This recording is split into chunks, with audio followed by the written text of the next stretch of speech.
अपने YouTube channel पे एक प्यारा सा चुटकुला नाच गीत लिखा हूँ। कैसे लगेगा कमेंट बॉक्स में बताइएगा। सीता से राम जी अरज करई हो सिला माना कहनवा। सीता से राम जी अरज करई हो सीता माना कहनवा। माना कहनवा हो माना कहनवा। माना कहनवा हो माना कहनवा।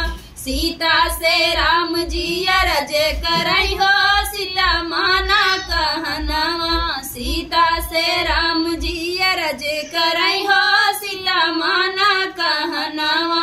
माता पिता की आज्ञा यही है। माता पिता की आज्ञा यही है। 14 बरस वनवास रहा हो सिया माना कहनवा। 14 बरस वनवास रहा हो सिया माना कहनवा। सीता से राम जी अरज करई हो सिया माना कहनवा। सीता से राम जी अरज करई हो सीता माना कहनवा।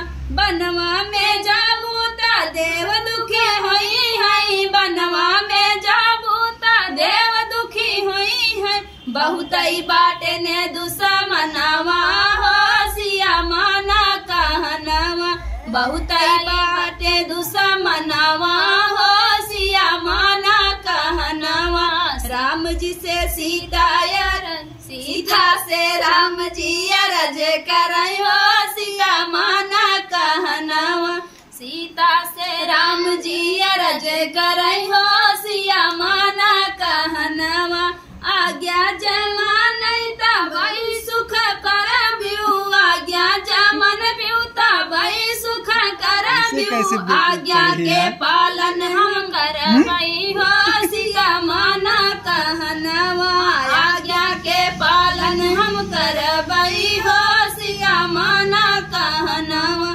सीता से राम जी अरज करई हो सिया माना कहनवा। सीता से राम जी अरज करई हो सिया माना कहनवा। तो फ्रेंड, इस चुटकुला नाच गीत आप लोगों को कैसे लगा कमेंट बॉक्स में बताना।